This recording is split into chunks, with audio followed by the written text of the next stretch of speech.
नमस्कार, मैं हूं आलोक मेहता। एडिटर्स डायरी में चर्चा क्लीन इमेज की। क्लीन राजीव गांधी के समय में भी कहा गया था और हर प्रधानमंत्री, इसमें कोई शक ही नहीं है। यदि पंडित जवाहरलाल नेहरू की बात करें, इंदिरा गांधी की बात करें, राजीव गांधी की बात करें, नरसिंह राव की बात करें, अटल बिहारी वाजपेयी की बात करें, डॉक्टर मनमोहन सिंह की बात करें और प्रधानमंत्री नरेंद्र मोदी की भी बात करें, आप ही बताइए इनमें से क्या किसी पर व्यक्तिगत रूप से कोई बहुत गंभीर आरोप सामने आए थे? राजीव गांधी को अपवाद कह सकते हैं बोफोर्स का, लेकिन तब भी उसके कोई प्रमाण नहीं आए। लेकिन हाँ, उस भ्रष्टाचार का मामला तो सामने आया था। अब जिस समय ममता बनर्जी और अरविंद केजरीवाल, उनकी सरकारों के मंत्री पर जिस तरह के गंभीर आरोप ही नहीं, कई प्रमाण भी जांच एजेंसियों को मिले, अदालत में भी पहुंच रहे हैं, उसमें क्या ये कहा जाए कि ये उन सबसे क्लीन थे? एडिटर्स डायरी में जो घटनाएं हो रही हैं, जिनको गिरफ्तार किया गया है, वो तो आप खबरों में लगातार देख रहे हैं। उसमें हमारे साथी, हमारे संवाददाता सब काम करते हैं। देश भर का मीडिया उस पर बोल रहा है, छप रहा है, आरोप प्रत्यारोप दोनों आ रहे हैं कि साहब जांच एजेंसियों का दुरुपयोग हो रहा है। लेकिन ये बताइए कि फिरोज गांधी किस जांच एजेंसी में थे? नेहरू के दामाद, इंदिरा गांधी के पति और नेता, माने 52 में निर्दलीय जीत के आए, बाद में कांग्रेस में भी रहे, कांग्रेस के ही निष्ठावान कार्यकर्ता थे और उन्होंने भ्रष्टाचार का ऐसा गंभीर मुद्दा संसद में खड़े होकर उठाया 57 के आसपास, और मुंद्रा कांड जिसको कहा गया। और टीटी कृष्णमाचारी उस समय के वित्त मंत्री थे, जो बहुत ही पावरफुल, आप मनीष सिसोदिया जी से, वर्ता घोष से, उनसे उसकी तुलना नहीं कर सकेंगे। आप जिस तरह के वर्ता चटर्जी की बात हम कर रहे हैं, मतलब जिस तरह के मंत्री यदि बंगाल में हो या दिल्ली में हो या सत्येंद्र जैन हो, ऐसे नहीं, कृष्णमाचारी का बड़ा नाम था और नेहरू के बड़े विश्वसनीय थे। लेकिन और वो इसके में भी क्या था कि हाँ, मुंद्रा की उस तरह से उनके स्टॉक एक्सचेंज से उनके शेयर LIC ने लिया और उससे किस तरह से उनको फायदा दिया गया। बाद में मुंद्रा को सजा भी हुई, चूंकि और भी सब गड़बड़ियों के मामले सामने आए, लेकिन उसमें बड़ा हंगामा हुआ था। पहले कांग्रेस पार्टी और सरकार भी तैयार नहीं थी, नेहरू भी बहुत विचलित हुए, लेकिन उसके बाद भी वो मामला इतना तूल पकड़ा जांच के बाद कि निश्चित रूप से कृष्णमाचारी को हटना पड़ा था, और पहले ही बहुत जल्दी उनको हटना पड़ा था। इसी तरह से आप देखें कि नेहरू के बाद इंदिरा गांधी के कार्यकाल में लेफ्टिनेंट मिश्रा बड़े उनके दाएं हाथ थे। कई और मंत्रियों के बारे में भी बात आती थी। लेफ्टिनेंट मिश्रा कोई साबित नहीं हुए, उनकी तो एक जिसे कहते हैं बम कांड में डेथ हो गई, लेकिन फिर भी गंभीर उस समय के जब आरोप आते थे तो उस समय विदेश व्यापार में जो गड़बड़ियां हुई, और भी कई मंत्रियों को लेकर के आए, फिर उनको हटाया गया, कभी मंत्रियों को हटाया गया। तो मैं सबको विस्तार से नहीं जा रहा हूं, मैं ये तुलना कर रहा हूं। नरसिंह राव के समय में हवाला कांड आया, राजीव गांधी के समय में जब 4 लोगों पर, मंत्रियों पर आरोप आए, जबकि वो बने हुए थे, 1 साल ही हुआ था। 4 मंत्रियों के CIA से करेक्शन वाले आए और कुछ आरोप आए कि उन्होंने कैसे कुछ फायदा कहीं ताइवान वगैरह से लिया है। तो आरोप के आधार पर ही उन 4 मंत्रियों को जनवरी 86 में हटाना पड़ा था, राजीव गांधी को। आप देखिए, तब तो कोई जांच एजेंसी नहीं कर रही थी, लेकिन यह कि अपनी ही सरकार, अपने मंत्री होते हुए उनको हटाना पड़ा।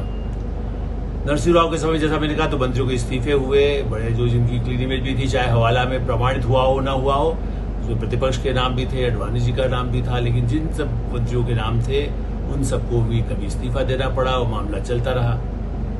डॉक्टर मनमोहन सिंह के समय में तो ताजा कुछ वर्षों पहले का मामला है, राजा हो चाहे दूसरे कितने ही घोटाले जब सामने आए तो उसके बाद उनको हटाना पड़ा, मंत्रालय बदलना पड़ा।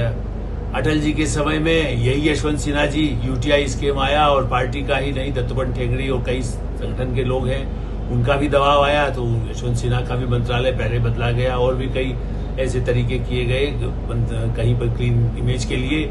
जिस मंत्री पर आरोप आए उसको मंत्रालय से हटाया गया।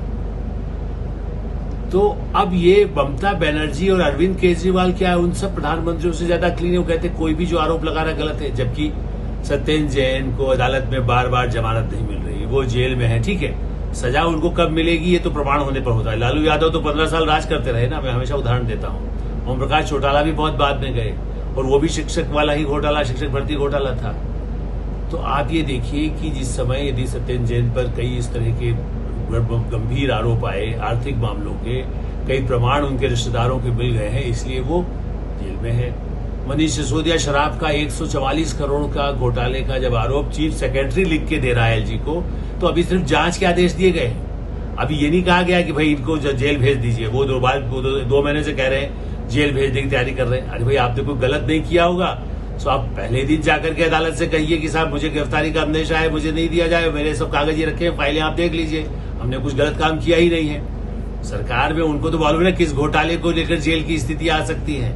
केंद्र सरकार या मुख्य सचिव, यदि मुख्य सचिव तो आपके सरकार का मुख्य सचिव है, जिसने फाइल दिया कि हाँ साहब ये ठीक से काम नहीं हुआ, किसी से नहीं पूछा, मंत्रिमंडल से बात नहीं हुई, इसलिए मनीष सिसोदिया कटघरे में है। और मनीष सिसोदिया पर आता है मतलब केजरीवाल जी अपने पास मंत्रालय रखते नहीं है। ममता बनर्जी पर भी व्यक्तिगत रूप से कोई उनको प्रधानमंत्री के रूप में प्रोजेक्ट करने की कोशिश हो ही रही है। अपोजिशन भी कहता है, वो कुछ ज्यादा कहती है, जबकि उत्तर भारत में उनका असर नहीं है। लेकिन बंगाल में बड़ा विजय रथ उनका निकलने के बाद, भारतीय जनता पार्टी से गंभीर टकराव के बाद प्रधानमंत्री पद की उम्मीदवार है। और व्यक्तिगत रूप से उन पर नहीं, लेकिन हाँ उनके मंत्रियों पर। अब जब आया कि साहब 21 करोड़ उसकी मंत्री के सचिव से या उसके जो नजदीकी लोग हैं उनके यहाँ से मिल रहा है, मंत्री को बाकायदा ईडी ने गिरफ्तार में हिरासत में ले लिया है। लेकिन ये कि साहब षड्यंत्र है, जांच एजेंसियों का षड्यंत्र है। मैंने इसलिए सारे नाम गिनाए टेस्ट डायरी में कि तब तो कोई षड्यंत्र विरोधी नहीं कर रहा था, उनकी अपनी सरकार की जांच कर रहे थे, केंद्र की सरकारें थी। इसलिए ये कहना महाराष्ट्र में जेल में है, उनको मंत्री को भी जेल में रहते हुए मंत्री बने रहने दिया गया। इकबाल मलिक बने, जिस तरह के जो लोग हैं, आप ये देखिए कि नवाब मलिक जो है, और उनको इकबाल मिर्ची का मामला जुड़ा हुआ अभी सामने आ रहा है, इसलिए मैंने इकबाल का भी नाम लिया। लेकिन नवाब मलिक, अनिल देशमुख, ये सब लोग जेल में होते हुए मंत्री रहे। अब वो सरकार तो नहीं रही है, लेकिन इसमें ये कहना कि ये सब केवल आरोप विरोधी पक्ष के हैं या सत्ता में भारतीय जनता पार्टी है। आप इतना तो मानेंगे कि प्रधानमंत्री नरेंद्र मोदी की सरकार में अब तक कोई भी ऐसा मामला किसी मंत्रालय पर सीधे जिसके प्रमाण जुटाए जा सके और आज तक पहुंचा सके, कोई भी राज्य में भी पहुंचा सकता था यदि बहुत गड़बड़ होती तो। राज्यों में जो हो रहा है भाजपा की सरकारों में, वो तो उसको जनता अपने आप भुगतती रहती है। लेकिन ये जो हो मामला है, इसलिए मुझे लगता है कि जांच के लिए अदालत के लिए भरोसा रखें और अपनी ही एजेंसियों को, कल आप में से ही कोई प्रधानमंत्री हो, केजरीवाल प्रधानमंत्री बनने का सवाल देखते हैं, हम तो मोदी के टक्कर में हम ही हैं, ममता बनर्जी सोचती है वो है, क्या उनकी एजेंसियां इनकी विश्वसनीयता सबकी खत्म कर देंगे? क्या अदालत की भी विश्वसनीयता नहीं रहेगी? ममता जी तो अदालत पर भी प्रश्न चिन्ह लगाती है। इंटरव्यू में हाल में उन्होंने इस तरह की बातें कही कि मैं बोलूंगी नहीं, अदालत कैसे फैसला कर रही है।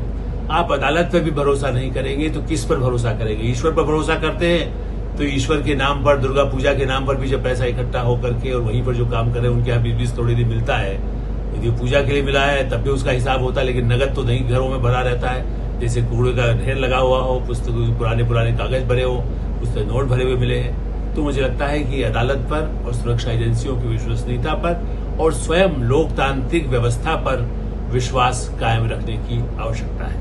धन्यवाद, नमस्कार।